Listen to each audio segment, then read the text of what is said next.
Bapak kan tadi menyampaikan sempat menembak juga Pak Efes ini. Siapa, Pak? Dengan senjata apa dipakai? Sama? Glock, Bapak. Glock juga. Itu Glock juga harus dikokang dulu ya? Dikokang dulu. Jadi Pak Efes itu melakukan kokang juga dengan 2 tangan? 2 tangan, Pak. Dikokang 2 tangan? Dikokang 2 Tapi yang pakai sarung tangan cuma 1? Sarung tangan cuma 1? Cuma kanan? Cuma kanan. Warnanya yang Bapak sampaikan? Warna hitam.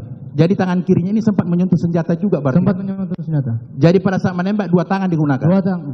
2 tangan? 2 tangan. Dengan memakai 2 tangan itu, 1 pakai sarung tangan, yang kirinya tidak pakai sarung tangan? Yang kiri tidak. Oke. HS seperti itu juga? HS sama, Pak. Sama, tembak? 2 tangan juga. Yang 1 pakai sarung tangan, yang 1 tidak? Yang 1 tidak. Menurut pemahaman saudara, ketika dia pakai sarung tangan untuk apa pakai sarung tangan? Saya tidak tahu, Pak. Sementara hanya memakai 2 tangan juga? Yang pakai sarung tangan kan Pak Efes. Ya. Bapak tanyakan ke Bapak Efes, bukan ke saya. Ya ini kan Bapak saksi di sini, Pak Efes nggak ada. Makanya Bapak saya tanya. Bapak bertanya menurut saya kan? Iya. Ya tanya ke Pak Efes yang pakai sarung tangan. Bukan itu pertanyaan saya. Pertanyaan mulia. Saudara Iya, penasihat Bapak. hukum, saudara tolong pertanyaannya diganti. Oke, yang mulia. Terima kasih yang mulia.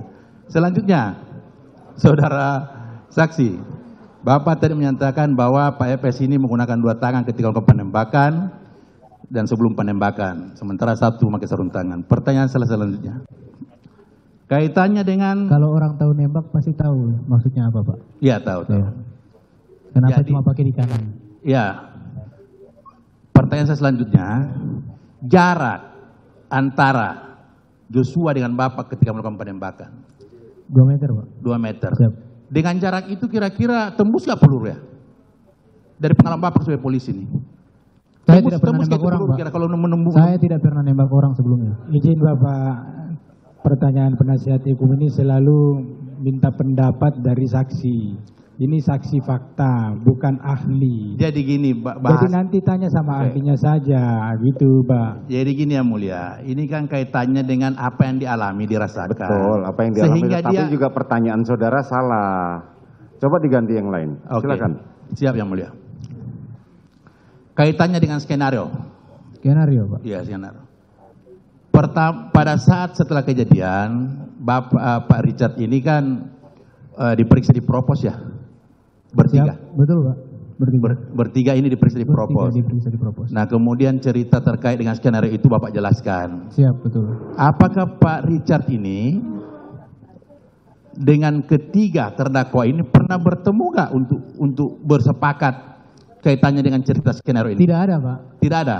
Kami di propos itu Berpisah. satu mobil. Kita berangkat sama-sama satu mobil.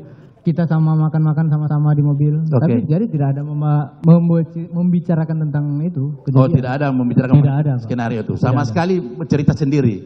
Sama sekali cerita sendiri bagaimana, Pak? Cerita masing-masing dalam artian. Cerita masing-masing. Masing-masing. Iya. Pak Kuat ini bercerita kaitannya dengan dia menutup jendela dan sebagainya. Iya. Kemudian Pak Richard bercerita bahwa dia sempat menegur Joshua yang kemudian menjawab dengan tembakan. Yang skenario ini kita cerita ya. Kemudian Pak Riki juga kaitannya dengan itu ya. Dia jelaskan bahwa dia berdiri bawah dan tidak melihat. Siap. Nah, selanjutnya Pak Richard,